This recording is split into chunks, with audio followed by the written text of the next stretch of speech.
O que têm em comum uma televisão, um jogo e um telefone? À primeira vista nada, até porque já quase não se usam telefones. Mas nos anos 90 tinham em comum um pequeno troll de suspensórios verdes. Eu sou o Oliveira e hoje vou-te levar a viajar no tempo até ao estranho período em que se jogava com as teclas do telefone e o monitor era a televisão. Deixa-me só informar-te que este vídeo está dividido em capítulos, que facilita que possas rever alguma parte que queiras ou até vê-lo por partes, como eu faço com vídeos mais longos, consoante o tempo que vou tendo. Recado dado, hoje recordamos Hugo.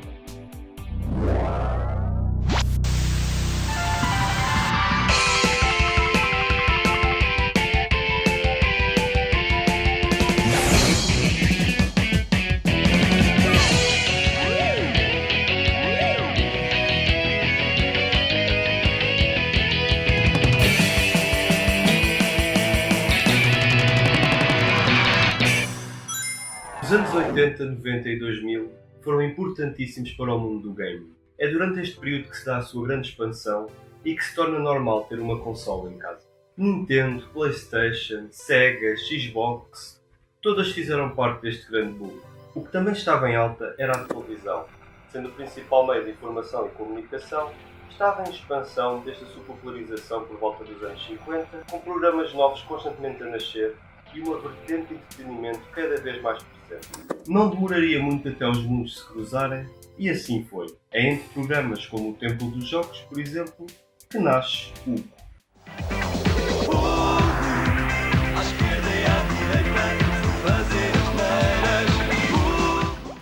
Hugo foi um programa interativo dedicado ao público infanto-juvenil e criado pela empresa dinamarquesa Interactive Television Entertainment. Foi transmitido em Portugal entre 1997 e 2001 na RTP. Primeiramente na RTP2, 1997 a 1998, e mais tarde na RTP1, numa versão melhorada e com mais jogos, chamada Hora H, 1999 a 2000.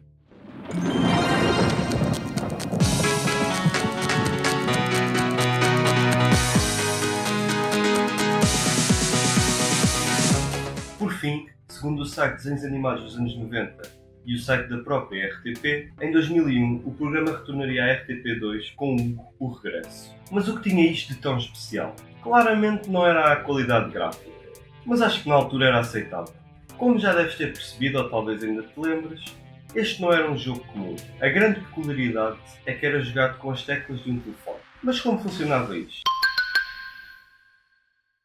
O programa funcionava como um concurso interativo em direto. Um apresentador dinamizava o programa conversando com os participantes e com o próprio Hugo entre participações. Hugo aparecia num ecrã a mexer os lábios com uma sincronia absolutamente sublime com a voz. Foi uma bela maneira de começarmos a nossa semana de aventuras no balão. Estou ansioso por voltar a voar. Nós já vamos passar aos jogos. Obviamente eu estava a brincar. A sincronia podia não ser a melhor, mas tendo em conta que era em direto, o trabalho executado e a própria iniciativa já são impressionantes por si só. Este foi provavelmente o primeiro programa com um formato do género. Mais tarde, também os convidados puderam começar a conversar com Hugo, com perguntas e curiosidades. Queres fazer-lhe uma pergunta então? Sim. Então podes fazer. Hugo, se não te chamasses Hugo, como é que te gostarias de chamar? Bem, Luís, eu não sei. Assim de repente, deixa cá ver. Talvez Leopoldo ou Anastácio? A inscrição era feita no final do programa anterior àquele a que se queria participar. Consistia em ligar para lá e ter a sorte de ser um dos escolhidos, tendo muitas vezes que fazer um exercício criativo, como por exemplo, criar um texto sobre um tema qualquer, ou até com palavras específicas como Hugo e jogo, por exemplo. Ela, a frase do Luís Pedro, que tem 13 anos e é de Algés. O Hugo é um doente espetacular. Ninguém o pode negar. Em terra ou no ar, ninguém o pode igualar. Após responder a algumas perguntas da produção, como o que mais gostas de fazer, em que ano da escola estás e outras do género, o registro estava feito. Ao entrar no programa, o concorrente tinha então de ajudar Hugo a ultrapassar uma série de obstáculos em mini-jogos que certamente conseguiam ser desafiantes, principalmente pela forma como eram jogados. Através de um telefone com teclado obrigatoriamente, cada tecla correspondia a um movimento ou habilidade de Hugo. Por exemplo, botão 4 para desviar para a esquerda e botão 6 para o Hugo se desviar para a direita. Há quem defenda que era tudo uma ilusão e que na verdade era a produção que jogava, simulando os movimentos que o jogador queria dar ao Hugo. Outros defendem que era perfeitamente funcional. Uma coisa é certa, aquilo devia ter um atraso bem jeitoso desde o pressionar do botão até ao executar do movimento. Mas lá os miúdos iam safando. Com o passar do tempo, os jogos foram evoluindo e adicionando teclas com novas habilidades. Os jogos eram idênticos na sua principal mecânica, esquivar, mas eram bastante diversificados em cenário. Alguns dos que mais marcaram, dando aqui uma espreitadela, foram o avião, o comboio, o paraquedas, a mina, o snowboard e o trenó. Mas existiam muitos outros. Durante o jogo, a interação do Hugo também era um fator cómico que resultou em muitas frases icónicas, como esta. Ei, ou tens cuidadinho ou vamos de carrinho. O objetivo principal do jogo era acumular pontos para poder chegar à fase final, a caverna, e enfrentar a malvada bruxa Maldiva, ou Sheila na versão original, que raptou a família de Hugo. Para tal, o concorrente tinha de levar Hugo a passar os vários obstáculos, enquanto colecionava bolas de ouro ou sacos de pontos presentes no cenário. O jogador tinha 3 oportunidades para cair nas armadilhas e poder continuar a jogar. No entanto, em determinados jogos, cair numa certa armadilha daria a derrota imediata. Foge! Ah, avalanche! Acho que estou quase a levar com isto em cima.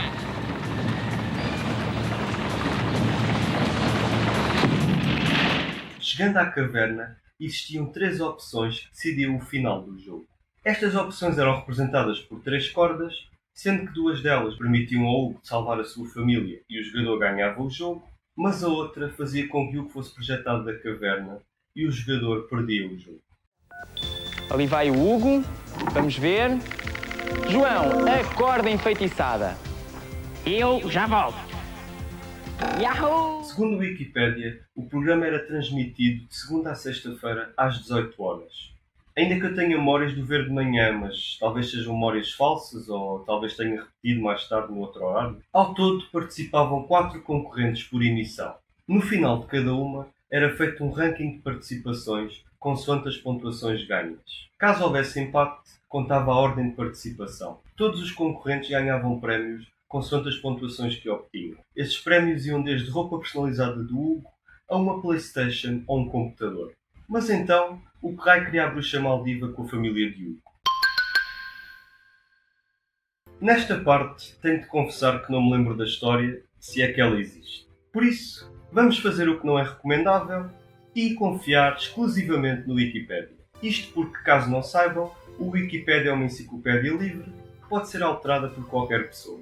Inclusive, qualquer um de nós pode ir lá alterar coisas. Apesar de existir muita gente bem intencionada que tenta manter a informação concisa e correta, também há muita informação incorreta. Eu sei que desde miúdos na escola nos motivam a ir ao Wikipédia procurar informações, mas é preciso ter alguma cautela e, de preferência, confirmar as informações noutras fontes. Tenham isso em atenção. Bom, segundo a Wikipédia, Hugo é um duende da floresta, lá está, eu acho que o mais correto é troll, é um troll da floresta, com cerca de 220 anos, uma idade jovem para trolls, que vive com a sua mulher Bolina, de 180 anos, e os seus filhos Rit, Rat e Ruth, com idades entre os 20 e os 50 anos, sendo os 3 ainda crianças. Numa noite, a bruxa Maldiva, o horrível terror da terra de Hugo, rapta a sua família e fecha-os numa jaula em sua casa, na Caverna das Caveiras. Isto porque, em contacto com trolls jovens, as bruxas também ficariam jovens. E aí? Perdão. E é isso que ela quer, ser jovem. Agora cabe a Hugo fazer o possível e o impossível para chegar até à caverna e salvar a sua família. É aqui que entra o jogador para o ajudar a chegar até lá e pôr um fim ao plano maléfico da bruxa. Pronto, de facto, em termos de história é simples. Talvez existisse alguma cena inicial a explicar isto, mas honestamente não me lembro. À medida que o jogo evoluía, também novos elementos iam sendo adicionados, como novos integrantes do programa e até novos capangas da bruxa. Além de Hugo, a sua família e a bruxa, foram adicionados ainda o Tucano Tuca e o Macaco Simão, que também interagiam com os apresentadores. Ou seja, todos juntos, os amigos que estão em suas casas e os nossos novos amigos aqui da Ugolândia, vamos fazer um espaço mais interativo da televisão. e o crocodilo Dom Croco, um novo aliado da bruxa que vinha dificultar ainda mais a vida a Hugo. O site Wiki Dobragens lista ainda mais 2 personagens, chamados Castor e Cheiroso, mas confesso que não me lembro qual era o seu papel, nem se apareciam muitas vezes. Além de perceber que eles fazem parte do genérico da segunda série, só encontrei este clipe que é, no mínimo, bizarro. Digo eu, não sei, hesito. Hugo, amigo do peito, é só para dizer que a amizade é bela. A amizade é assim como um pardal que pousa num grande castanheiro. Ao longo dos anos, também os apresentadores foram mudando, contando com participações de Alexandra Cruz, Pedro Pinto, Fernando Martins, Susana Bento Ramos e Joana Seixas. Quanto às vozes por trás da dobragem, mais uma vez, segundo o Wiki Dobragens, a dobragem foi feita pelo estúdio Casa das Máquinas, com direção de Paulo Coelho e vozes como Frederico Trancoso, Graça Ferreira, Mónica Garcês e Gonçalo Puga. Por fim, e como já é habitual, vamos descobrir ou redescobrir outros produtos que foram surgindo ao longo dos anos relacionados com o Hugo. Como é comum com qualquer história ou personagem impactantes, foram lançados montes de livros, bandas desenhadas, merchandising como roupas, jogos de tabuleiro e figuras, uma série em DVD, até CDs de música e, essencialmente, jogos. Muitos jogos. Segundo a Wikipédia, existem cerca de 30 ou mais jogos de Hugo. De entre eles, Hugo, a primeira adaptação para PC, que continha alguns dos mini-jogos originais da série. Eu acho que cheguei a ter este pirateado. Epá, não me julguem, as coisas apareciam-me e eu sei lá o que é que aquilo implicava. Hugo da Evil Mirror, Hugo 2 e depois, como costuma acontecer, as coisas vão ficando cada vez mais bizarras e nonsense, mas vale tudo para vender em cima de um nome bem sucedido. Refiro-me a títulos como Hugo Bookazum, Hugo Cannon Cruise e Agent Hugo, que até tenho aqui.